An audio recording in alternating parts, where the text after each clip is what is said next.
Renouvellement de l'équipe dirigeante à la CENI versus réformes électorales. Quel est donc le point de vue du président du parti Unité des valeurs, Maître Michel Okongo, pourquoi pas aussi parlant ce qui concerne la controverse qui règne au sein de l'Assemblée nationale sur la proposition du projet de loi. Vous le savez, il y a tant d'épilogues, tant de questionnements par rapport à ça, et c'est un sujet qui fait couler beaucoup d'encre et salive. On en parle dans cette émission Club Plus avec Maître Michel Okongo, pourquoi pas n'est pas aussi faire une marche en arrière sur la condamnation de Vitali Kamere pour avoir détourné les deniers publics. Vous le savez, la République démocratique du Congo, c'est avec ses vrais chaudrons bouillonnants. En République démocratique du Congo, on ne sait pas à quel sens c'est voué. Tentative de réponse dans cette émission Club Plus. Déjà, Maître Michel Okongo est déjà sur les installations de Télé Plus, à qui j'ai dit bonsoir. Bonsoir, Lodi. Comment allez-vous? L'actualité vous oblige d'être là. Très bien, merci de m'avoir invité encore une fois. Merci. Voilà, je suis à votre disposition. Alors, comment avez-vous trouvé les installations des Télé Plus? Impeccable. Impeccable. L'autre fois, on était de l'autre côté, mais cette fois-ci, c'est vraiment impeccable. Coup de chapeau. Merci. Alors, d'entrée de jeu. Ça fait la fierté de notre pays. Exact. D'accord. D'entrée de jeu avec vous, Maître Michel Okongo. Vous le savez ce qui se passe dans notre pays. Avant d'apprendre le deuxième volet, j'aimerais d'abord, nous puissions commencer en ce qui concerne le renouvellement de l'équipe dirigeante à la CENI versus réformes électorales, parce que c'est là, on ne sait pas quel sens c'est voué. Alors, quel est le choix idéal pour cette institution de grande envergure comme la CENI, dont justement nous sommes en train de parler ici? Merci pour la question. Je vais préciser une chose. Vous savez, la question de la CENI mérite qu'on y aborde avec beaucoup de sérieux, parce que d'autant plus que chat échaudé craint l'eau froide. Nous sommes passés par une séquence difficile avec Nanga. Nous savons tout ce que Nanga a fait de négatif dans cette institution d'appui à la démocratie. Donc nous ne voulons plus recommencer. C'est pourquoi je comprends les acteurs les uns les autres soient aujourd'hui très sérieux, très exigeants quant au choix de celui qui va remplacer Corneille Nanga. Et aussi toute l'équipe qui va se mettre en place, parce que la CENI, c'est toute une équipe. Alors on a proposé un nom, c'est Malonda, mais ça ne crée pas l'unanimité. Et vous comprenez que les uns et les autres, vous avez les confessions religieuses qui n'ont pas apprécié ces choix. Vous avez également une bonne partie des Congolais également qui n'apprécient pas ces choix-là, tout simplement parce qu'ils estiment que c'est Malonda un pied sur le PPRD, donc le FCC, alors qu'ils doivent faire valoir sa neutralité, et c'est ce qu'on veut de lui. Mais encore une fois de plus, nous sommes en plein parcours, nous ne savons pas comment ça va se terminer, donc c'est un tiraillement aujourd'hui qui est ouvert, donc nous devons nous y faire.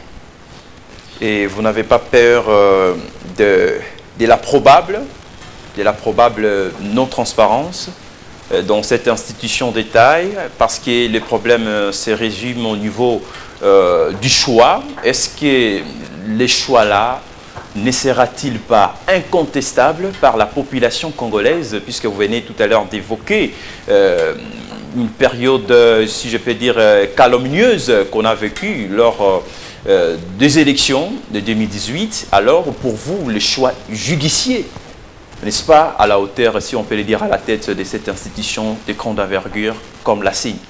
Non, vous savez, moi je note une chose. L'effet Malou Malou qui nous a quittés. Malou Malou fut un expert en la matière. Malou Malou a travaillé avec une équipe. Il a formé. Et je me souviens lorsque Malou Malou avait des ennuis de santé, lorsqu'il est allé se faire soigner à l'étranger, Et pendant des mois, la CENI était pilotée par des gens solides qui avaient la tête sur leurs épaules. Mais je sais que Nanga aussi fait partie des enfants, ou plutôt des gens que Malumalu avait formés.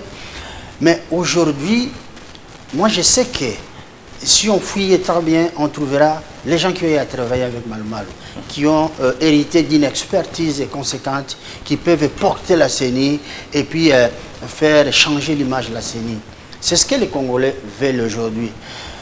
Bien que dans ce processus, nous mettons un peu la charrue devant le bœuf, parce qu'il fallait commencer par auditer la CENI. Il fallait commencer par là, auditer la CENI, et puis faire un peu le ménage au sein de la CENI avant de penser à placer les personnes. Mais ce qui est fait est fait. Alors nous devons être très exigeants en ce qui concerne les choix des individus qui vont piloter demain la CENI. Parce que la CENI, c'est une institution d'appui à la démocratie. Alors là, nous voulons consolider notre démocratie. Alors, il nous faudrait des hommes et des femmes qui soient compétents. Et au-delà de la compétence, il faut que ce soit des gens qui ont une certaine probité morale.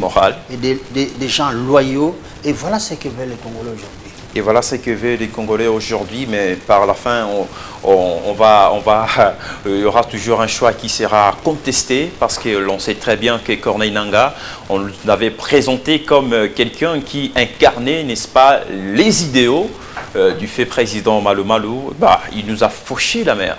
Il nous a foutu la merde, parce que vous êtes sans ignorer qu'avec tout ce qui s'est passé. Alors, mais pourquoi cette attitude des acteurs politiques que vous êtes? Il y a toujours de l'agitation, on ne sait pas. Alors, pour apaiser un peu cet état des choses, ce climat malsain qui règne entre les acteurs politiques, quand bien même les acteurs de la société civile, alors quel est donc le point de vue de Maître Michel au Congo face à cette situation? D'abord, je vais préciser parce que là, vous avez parlé en termes de généralité. Exact. On vient en politique, on ne vient pas en politique seulement avec des ambitions. Il faut venir avec un projet de société. Et nous, on en a un. Alors, ce qui cloche, c'est que certains de nos collègues viennent en politique avec des ambitions pour avoir des postes, pour avoir l'argent, tout cela.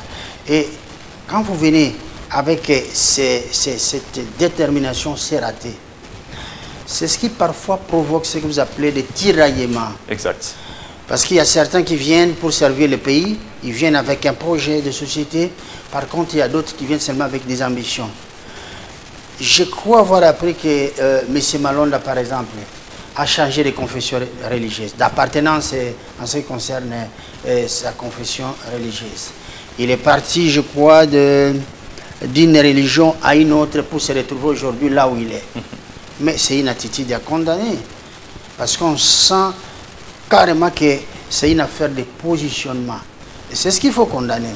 Mais en politique également, il y a des gens qui changent de parti politique ou de positionnement tout simplement parce qu'ils ont compris que tel ou tel autre parti va aujourd'hui accéder à une responsabilité, va accéder au pouvoir. En quelque sorte, vous voulez bel et bien dire que les problèmes qui secouent notre nation, notre pays, ce sont les sentiments politiques de la part des politiciens? Oui, aussi il y a l'impréparation, parce que les gens ne viennent pas. Par exemple, un député. Quel est le rôle d'un député? Je sais que nous allons en arriver. Quel est le rôle d'un député? C'est de légiférer et contrôler l'action du gouvernement. C'est ça le vrai rôle d'un député. Lorsque vous venez seulement avec des ambitions, et ça ne marche pas. Un homme politique, c'est un peu du bénévolat. Vous venez pour servir votre nation. Ne venez pas avec des ambitions tout simplement, mais aussi avec la gourmandise. Lorsque vous associez tout cela, vous êtes un mauvais acteur politique. Alors c'est une question de préparation. Parce qu'il n'y a pas une école qui forme des politiciens. La vraie école qui forme les politiciens, c'est l'école de la vie. Apprendre à côtoyer le peuple, les citoyens, et connaître quels sont leurs besoins, quelles sont leurs aspirations. C'est à partir de là que vous pouvez avoir des ambitions, de vouloir faire quelque chose pour ce peuple-là. Donc, si vous ne prenez pas le temps de vous préparer, et de se rater, vous ne faites pas la politique. Ce qui est valable en politique, il est également pour d'autres secteurs de la vie active. Et puisque ça sent les roussis de l'autre côté, peut-on faire recours à Corneille Nangaa en vue de bénéficier de son expérience du côté bon, par exemple?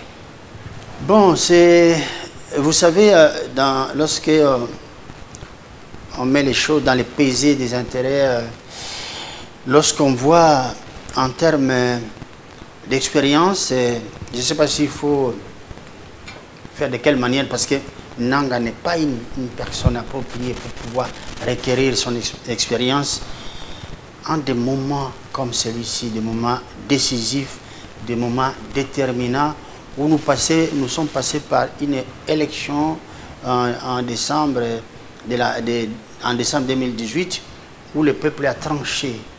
Donc, vous voyez, nous sommes sur une autre lancée maintenant. Nous voulons que le Congo, qui a été tiré en arrière depuis des années, puisse aujourd'hui chercher à décoller. Donc nous sommes sur une autre lancée. Et je ne pense pas que Nangaa soit la bonne personne vers qui nous pouvons aller nous requérir et chercher à... Donc en quelque sorte, vous voulez dire que l'expérience, ça s'acquiert en travaillant, c'est ça, on peut dire ainsi? Oui, c'est en forgeant qu'on devient forgeron, je l'ai dit. Mais aussi, il faut prendre le temps de se préparer. Il faut un minimum de préparation lorsqu'on veut accéder à une responsabilité. Ça ne vient pas comme ça. Si vous êtes journaliste, aujourd'hui vous êtes un grand journaliste, parce que vous avez pris d'abord le temps, vous avez consacré du temps pour apprendre en passant par les mécanismes appropriés. Et c'est comme ça. Lorsqu'on vient en politique, je l'ai dit tout à l'heure, j'ai dit, la vraie école de la vie, c'est côtoyer les peuples congolais. Lorsque vous voulez vraiment être un acteur politique qui soit au service de la nation, il faut côtoyer les peuples, il faut écouter les peuples.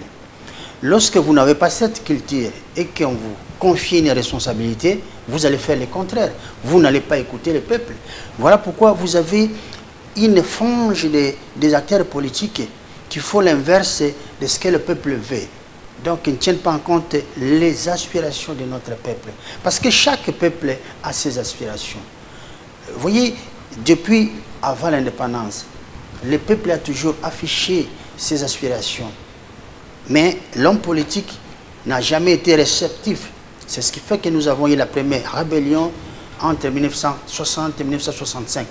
Parce que ceux qui avaient accédé au pouvoir en 1960 n'ont pas compris les vraies aspirations du peuple congolais. Ils ont commencé à se chamailler, à se tirer le patte, et nous connaissons la suite.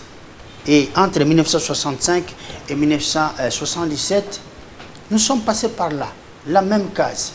Et durant le régime, tout au long du régime passé, nous sommes également passés par là.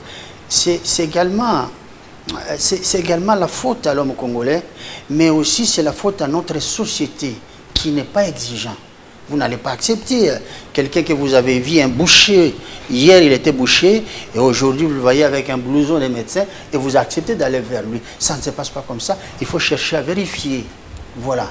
Il faut chercher à vérifier. Une très belle mise au point de Maître Michel Okungo.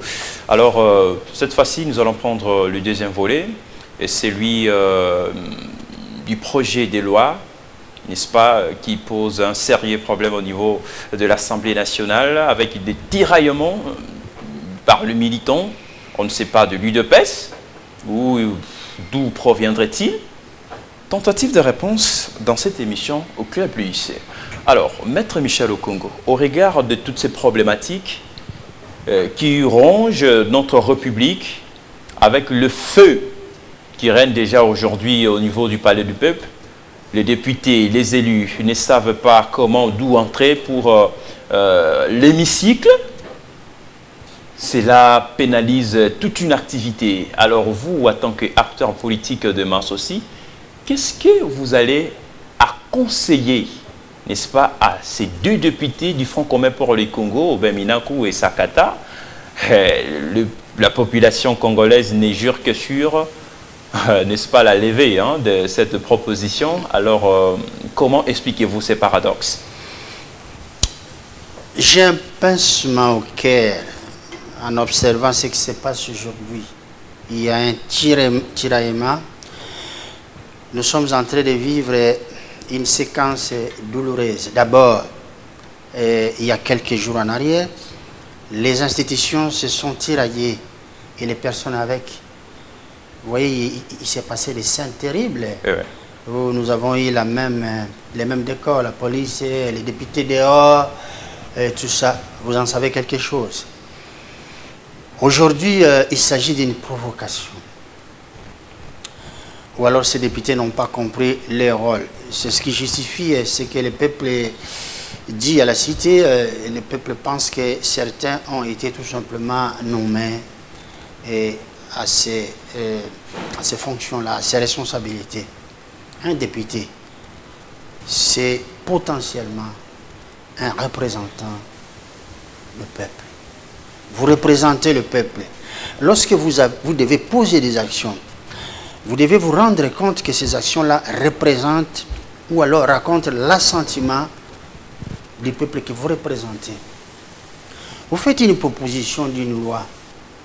Une loi qui vise à violer la Constitution tout simplement parce que cette loi-là veut que la justice, donc l'appareil judiciaire, les législatifs, soient assujettis à l'exécutif. Mais ça ne passera pas.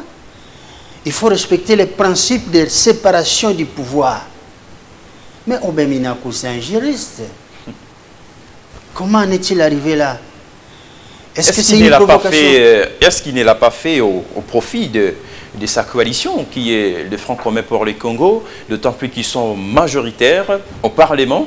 Peut-être c'est pour leur sourire, au profit, n'est-ce pas, de leur candidat? Non, mais moi, je ne saurais pas me mettre à la place de Minakou pour répondre à cette question. Il sait pourquoi il a fait ça. Et j'ai dit que c'est une provocation et c'est un défi lancé au peuple congolais qui en est le souverain primaire. C'est pourquoi j'ai dit, j'aurais appris... Mais ils sont majoritaires, ils ont ces monopoles-là de proposer des lois, par exemple, d'autant plus qu'ils sont majoritaires quand même, Maître Michel Okongo. Il faut que ce soit une proposition qui puisse tenir compte du respect de la Constitution. Est-ce qu'on a fraudé à la Constitution? Non. En proposant de telles lois, par exemple? Écoutez, je vous renvoie un peu à 2011. Ce qui s'est passé en 2011. La révision constitutionnelle, tout ce qui a suivi après, ça avait violé la Constitution. Aujourd'hui, nous avons des problèmes parce que nous sommes passés par là. Mais Obeminakou, avec son collègue, viennent avec une proposition. La suite de cette proposition, c'est quoi? C'est qu'elle a de fortes chances. D'abord, elle a été déclarée irrecevable, sans surprise. Et cette proposition avait des chances d'être adoptée. Et imaginez la suite, ce serait une catastrophe. La suite, c'est que la justice qui serait prise en otage. Et puis nous ne savons pas, pendant les élections, en septembre, pendant les élections de la nomination des 9 juges qui constituent la Cour constitutionnelle, on ne sait pas quelle gymnastique allait passer par là. Donc, vous voyez tout ça. Nous, les deux députés incriminés ont produit une proposition aujourd'hui qui met de l'huile dans les feux. C'est pourquoi vous avez vu les souverains primaires réagir, sortir en masse pour dire que stop. Sortir en masse, mais ils se sont pris des maisons. Ils ont attaqué des maisons des individus, en l'occurrence de Jean-Marie Kassamba, qui n'est autre que les journalistes, et il fait son travail, et comme les images peuvent parler d'elles-mêmes, quand vous regardez sur les écrans, donc les militants se sont pris, n'est-ce pas, à la résidence de Jean-Marie Kassamba. Est-ce que Jean-Marie Kassamba fait-il partie des membres du gouvernement, encore moins du Parlement? Non, ce genre de comportement est à condamner. Et si réellement c'est le cas, donc je condamne. Parce que les droits à l'expression est constitutionnel. Le peuple doit s'exprimer lorsqu'il en a besoin. Mais profiter de cette occasion pour aller casser, attaquer les gens, je ne suis pas partant. Je condamne cette attitude. Mais par contre, là où je suis d'accord avec les peuples, c'est qu'ils sont tentés de revendiquer quelque chose qui les revient. Mais vraiment, je regrette. Et là, il n'aura pas lieu de, en ce qui concerne de plainte par rapport à ces actes de vandalisme observés du côté des militants, de soi-disant de l'UDPS, contre des individus. Avant-hier, c'était pour Robin Minakou, aujourd'hui c'est pour Jean-Marie Kassam. Mais attention, c'est une guerre des individualités, des individus, disons, ou c'est pour les institutions? Moi, je crois que laissons la justice faire son travail. Et puis, nous ne pouvons pas commencer à désigner les gens comme ça, parce que c'est une affaire qui concerne les Congolais, ça ne concerne pas que l'UDPS. Et il y a des pertes, de matériel, de dégâts matériels. Ça, c'est regrettable. Ça, c'est regrettable. Mais par contre, on ne peut pas faire les choses de manière sélective, dire que c'est UDPS et c'est PPRD. Non. C'est d'abord le peuple congolais. Et si les brebis calaises en ont profité pour aller casser, ça, c'est à condamner. D'ailleurs, je demande à ce que la justice puisse enquêter là-dessus, la police, la justice puisse enquêter là-dessus, trouver les auteurs, les interpeller, les juger et les condamner, parce qu'on ne peut pas, nous sommes dans une société où la Constitution prévoit que les biens et les personnes soient sécurisés. Et à partir du moment où vous avez les gens qui s'en prennent aux biens d'autrui, c'est condamnable. Je suis parmi ceux qui condamnent ce genre d'actes. Et que pensez-vous au regard de cette problématique? Que pensez-vous de l'avenir du Front commun pour les Congo, ELICA pour les changements? Vous savez, le Congo appartient à tout le monde, je l'ai toujours dit. Mais ce qui est important, c'est le comportement de chacun dans cet espace qui est le nôtre, cet espace national. Si vous ne vous comportez pas d'une manière correcte, parce que nous avons des lois, nous avons une constitution, si vous violez des lois, vous violez la constitution, et là vous avez la justice derrière vous. Et ne l'oublions pas surtout, la vraie justice, c'est le peuple, les souverains primaires. Donc, le FCC a un passé sombre, il faut se le dire. Mais à un moment donné, je me dis, nous, dans l'unité des valeurs, nous avons préconisé un nouveau départ, donc un nouvel ordre politique qui passait par le pardon. Il faut que les Congolais puissent apprendre à se pardonner sincèrement. C'est la première des choses. La deuxième chose, il faut aider les uns les autres à assumer leur passé. C'est ce que nous avons parlé de la réhabilitation du passé. Nous devons réhabiliter le passé, prendre ce qui est bon et puis rejeter ce qui est mauvais. Toujours dans cette lignée. Ce qui est mauvais, alors qu'au nom de l'accord, c'est là, ça sera pratiquement impossible. Maître Michel au Congo. Oui, mais ça, c'est une autre paire de manches. Pourquoi nous avons deux mouvements. Donc, deux mouvements, le CACH et l'FCC, qui s'est accaparé. Est-ce qu'une rupture est-elle possible? Oui, j'en arrive. Nous avons deux mouvements qui se sont accaparés de la gestion du pays, l'FCC et le CACH. Si vous n'êtes pas du FCC, si vous n'êtes pas du CACH, vous ne participez pas à la gestion du pays. Mais aujourd'hui, nous voyons ce qui se passe. Ils sont en train de payer cash. Maintenant, quant à dire qu'il faut se prononcer sur la rupture, moi je crois que le chef de l'État, Félix Antoine Tshisekedi, devra rompre cette alliance. Parce qu'il a été élu pour 5 ans. Et dans 5 ans, le peuple va lui demander des comptes. Il va présenter son bilan, non pas à un seul individu ou à un mouvement politique, mais au peuple congolais. Mais ce ne serait pas une affaire de FCC Cash, ce serait une affaire du chef de l'État. C'est pourquoi j'ai dit, le chef de l'État a intérêt aujourd'hui à prendre ses responsabilités. Ça veut dire quoi? Nous voyons que ce navire est en train de tanguer. Il doit dire non, on arrête, on fait les choses autrement. Vous parlez de la rupture. Savez-vous que d'autres accords sont inséparables? Maître Michel Okongo, et vous proposez cette hypothèse, Mais- n'est-ce pas celle de procéder à la rupture. Mais vous avez les Il y a certains accords qui les lient, en fait, auxquels Félix Tshisekedi ne peut pas en passer outre quand même. Non, vous savez pas. Carrément le départi, hein, quand la coalition FCC et puis Cash. Non, mais ça, c'est vous qui le dites. Est-ce Encore que ça une sera fois, possible? Est-ce que aujourd'hui, je sais que le Congo nous appartient à tous.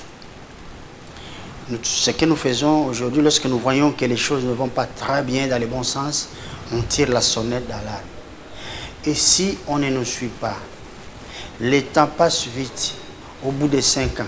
Vous pensez que c'est Maître Michel Okongo qui ira présenter son bilan auprès du peuple? Ce serait une affaire de responsabilité. Chacun aura à prendre ou à assumer sa responsabilité. Voilà ce que j'essaie de dire. Moi, je ne suis pas là pour forcer les choses.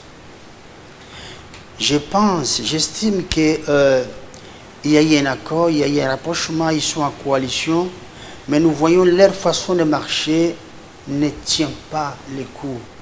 Alors, il est grand temps de se séparer en bons amis. D'abord, la coalition, est-ce que la coalition est-elle basée sur les individus ou c'est sur la nation? Non, mais ça pouvait être basé sur un programme. Mais ce programme-là, on ne le voit pas. Et le peuple a tendance, ce qui est d'ailleurs clairement visible, le peuple a tendance de penser que cet accord-là, cette coalition, est plus basée sur les individus. Voilà pourquoi lorsqu'on a condamné Kamere, les gens commençaient à spéculer, dire qu'il a adié l'accord FCC Cash parce qu'on a condamné Kamere. Donc, c'est une façon de dire que les gens ont tendance à penser que les accords sont assis, basés sur les individus. Ça en a l'air, hein, ça en a l'air. Donc, moi, je ne peux pas dire aux gens qu'ils ont tort.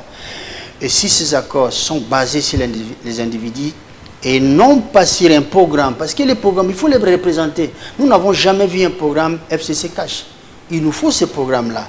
Et c'est sur base de ce programme-là que nous allons juger l'un et l'autre, ce qui n'est pas le cas.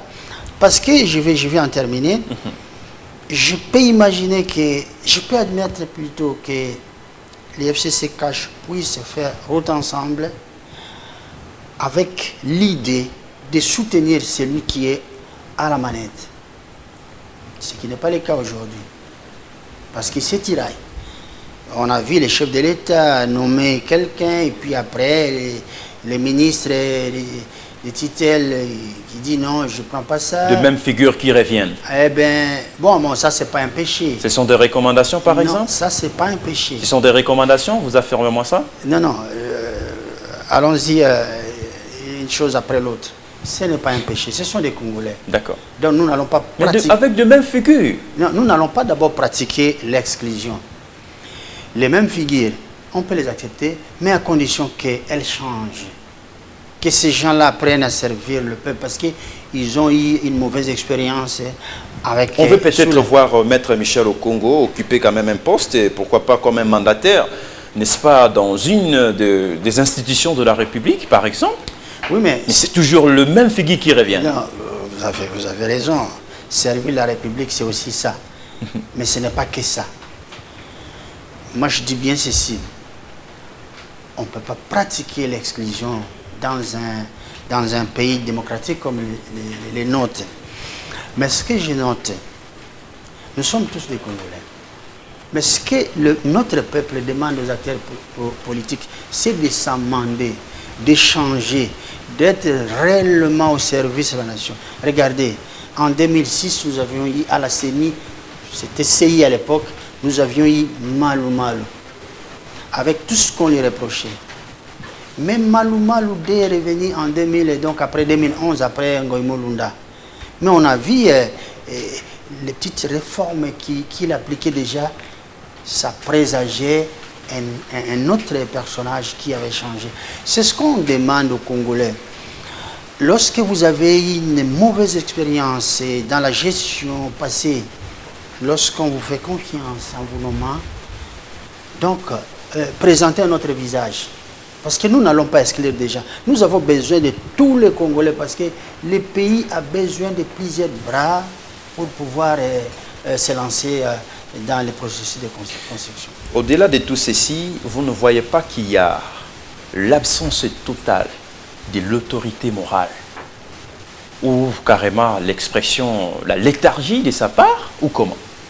Là, vous parlez de qui exactement? Je parle du président de la République en tant que garant du bon fonctionnement. Oui, il faut se le dire clairement, le chef de l'État ne communique pas suffisamment.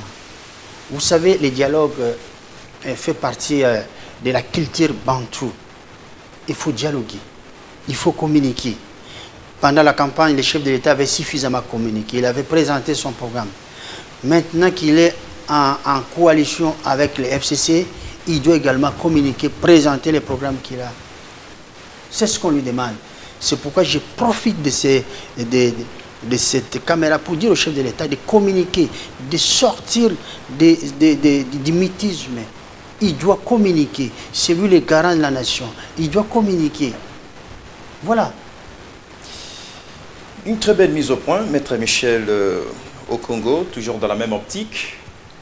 Aujourd'hui, Jean-Marc Abound, on lui a, en fait, Félix Tshisekedi, on lui a ôté des forces.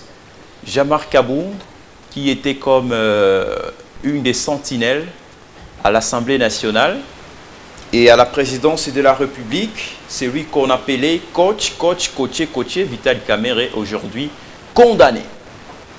Vous ne voyez pas que Félix Tshisekedi aujourd'hui est abandonné à son triste sort et il ne sait pas à quel sens c'est voué.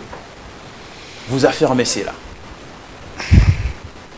Oui, vous avez cité des noms qui sont des grands acteurs politiques que je salue, mais en même temps vous avez dit on les a ôtés. Je ne sais pas ce que ça sous-entend. Parce que nous sommes en politique et les deux se sont retrouvés chacun dans une institution avec des lois, avec des règles.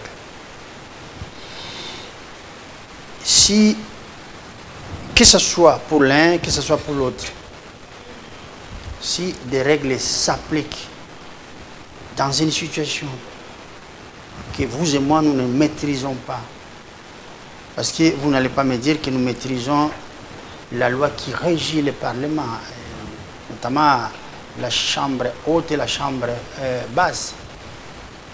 Ce sont les parlementaires, donc les sénateurs et les députés, qui sont mieux placés pour maîtriser ces lois. Et moi je pense que c'est une question interne d'abord pour M. Kabound, c'est une question interne, parce que dans tout ce qui s'était passé, le peuple n'était pas mêlé directement. C'est une affaire de députés, entre députés, il s'est passé des choses.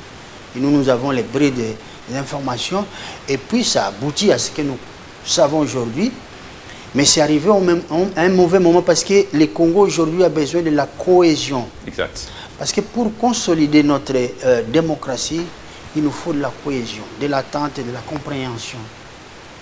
Et lorsque nous allons marcher éparpillés, ça pose un sérieux problème. Mais qu'est-ce que nous pouvons faire? On nous a fait Et quel sera le sort de Félix Tshisekedi? D'abord, il est moins représenté au Parlement, à la présidence. Le fameux coach n'y est plus. Non, mais à qui Comment expliquez-vous ces paradoxes? Non, mais à qui la faute? Je crois que lui, il est au-dessus de la mêlée. C'est le chef de l'État. Non, on ne doit pas... Donc vous êtes dans la logique selon laquelle Dieu peut vous séparer, en fait, il peut permettre la trahison pour vous écarter, n'est-ce pas, du fiasco, du risque, ou comment?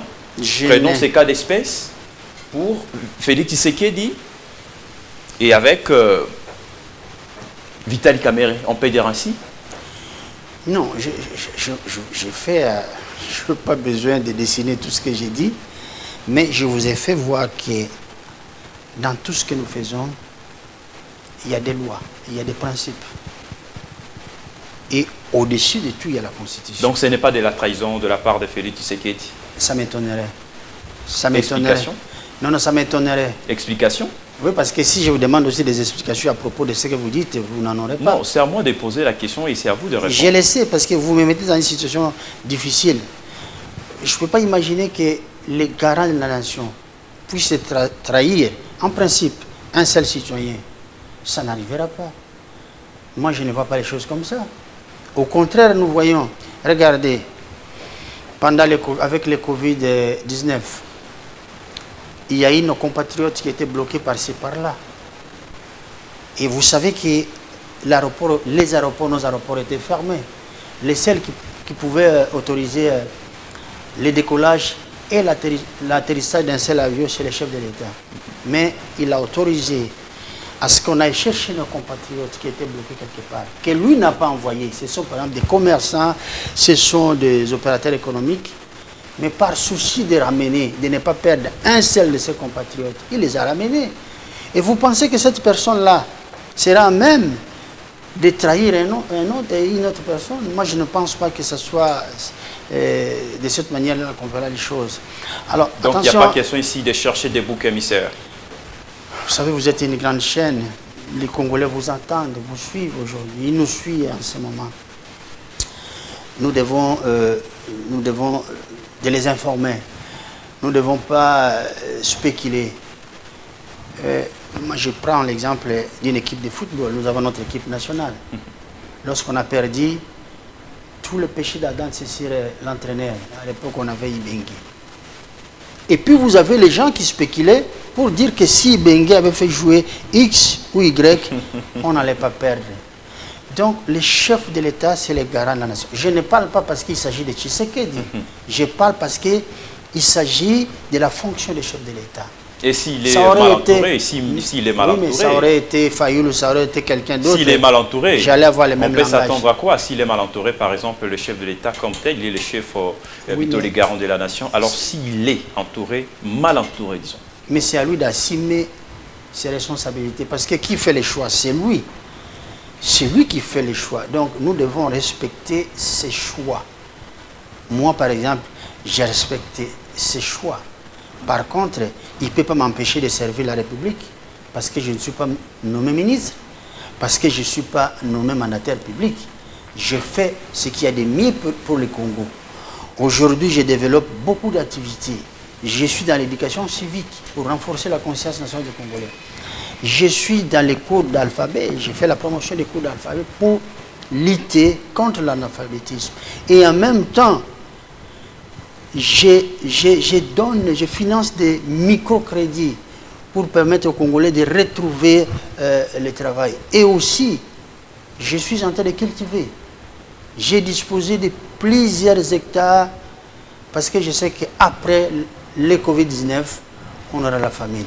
Donc, vous voyez, moi, j'ai ma façon de servir la République. Mais on peut aussi m'appeler ailleurs.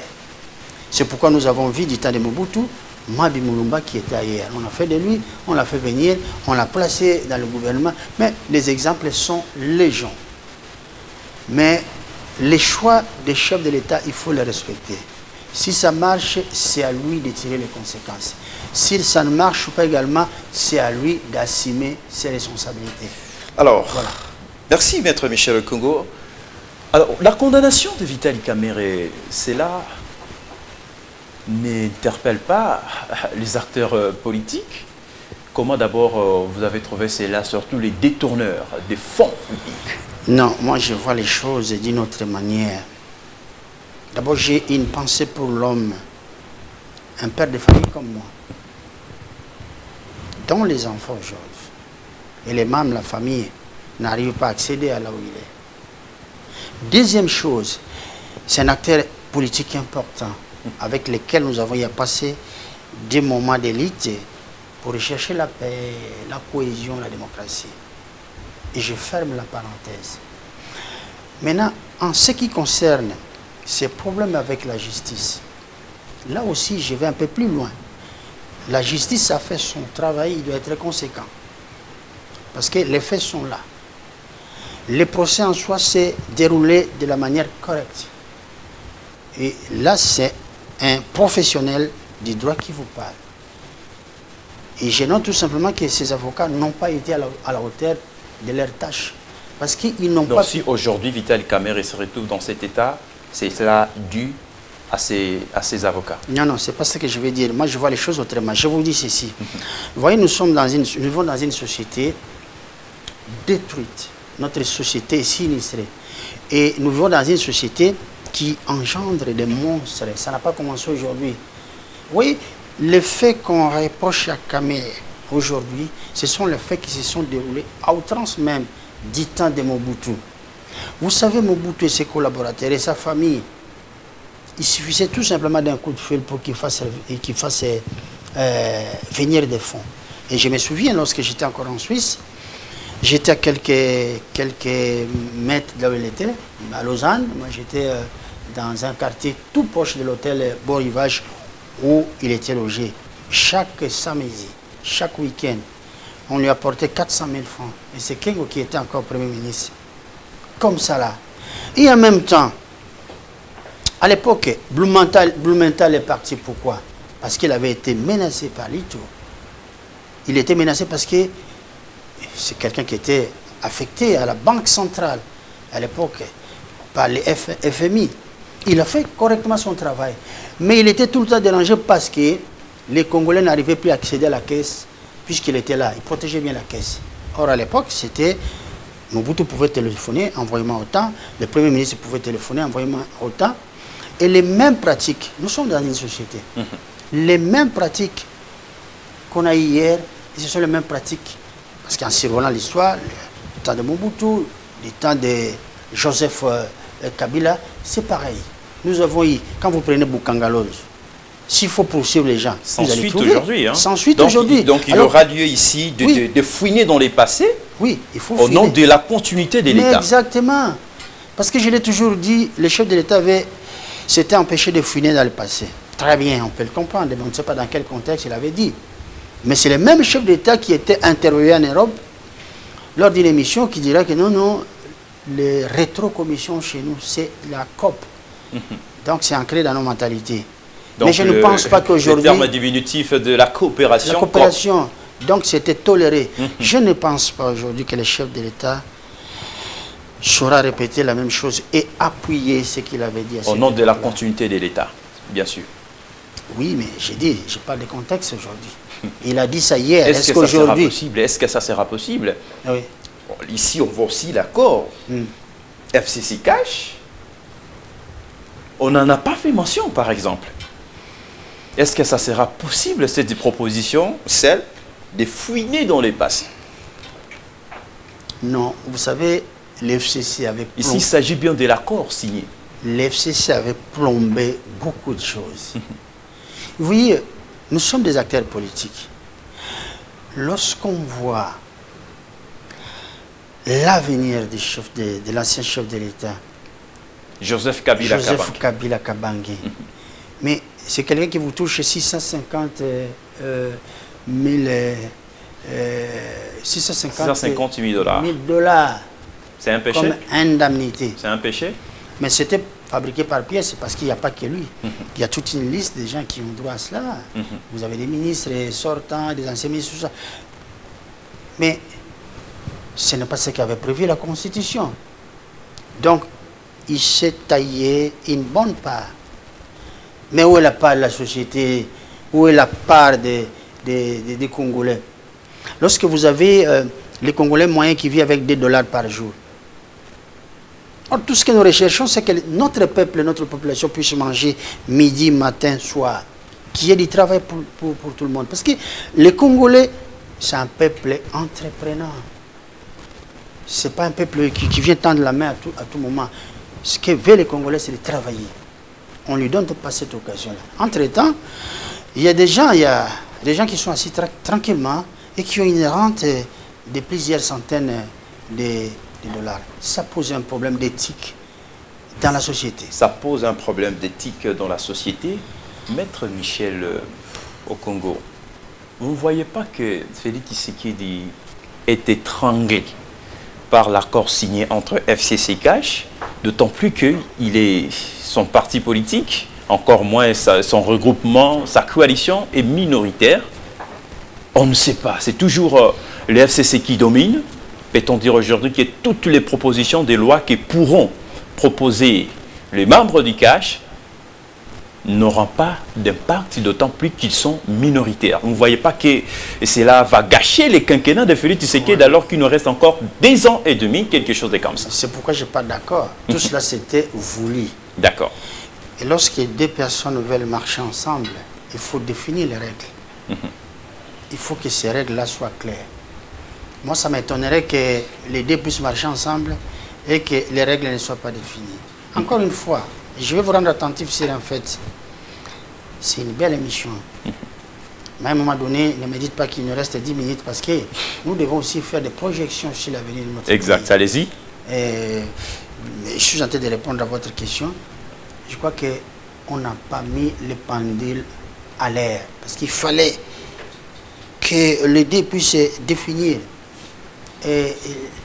comment ils vont marcher ensemble pour le peuple. Ça n'a jamais été fait. C'est pourquoi nous voyons tout ce qui arrive aujourd'hui. Mais l'essentiel est ailleurs. Comment? L'essentiel, c'est le Congo. L'avenir de notre peuple. Autrement dit, moi, je ne serais pas rentré au pays aujourd'hui tel que je suis. Parce que j'ai tout laissé. La Suisse, d'où je suis parti, se constitue, ce que j'ai toujours dit, le centre de mes intérêts. Mais j'ai quitté, je suis venu là, j'avais un emploi, j'avais tout ce qu'il fallait. Mais ici, je dirais, je suis au chômage, entre guillemets, bien que je travaille pour l'intérêt du peuple congolais. Mais je veux que les choses soient claires, que nous puissions nous focaliser sur l'avenir de notre peuple, l'avenir de notre pays, parce que le Congo a une vocation nationale et internationale.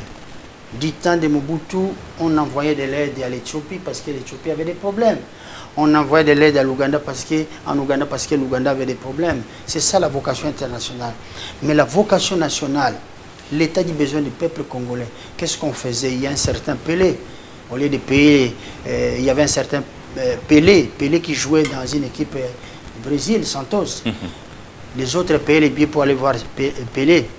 Notre vocation nationale voulait que le chef de l'État de l'époque appelait Pelé ici et l'équipe Santos dit venez jouer pour les Congolais. Mohamed Ali pareil, James Brown pareil. Voilà la vocation nationale. Et en même temps, on permettait aux pays frontaliers de venir voir Mohamed Ali, jouer Frazier, tout simplement parce que à cause de la vocation nationale, on a fait venir ces gens-là. Et cette vocation, il faut la ressusciter. Par le travail. Et ça commence par l'agriculture, la pêche et l'élevage. Parce que nous avons 1100 espèces de minéraux dont nous ne connaissons même pas. S'il faut les citer, nous allons nous limiter à moins de 50. Mais ceux qui en ont besoin, ceux qui ont les moyens, et ils savent définir chaque minerai, chaque type de minerai, et savoir par où on peut l'affecter. Mettons-nous au travail, c'est ce qu'il faut pour notre peuple maintenant. C'est par là que nous allons chuter un petit mot pour l'indépendance, 60 ans après, de la République démocratique du Congo.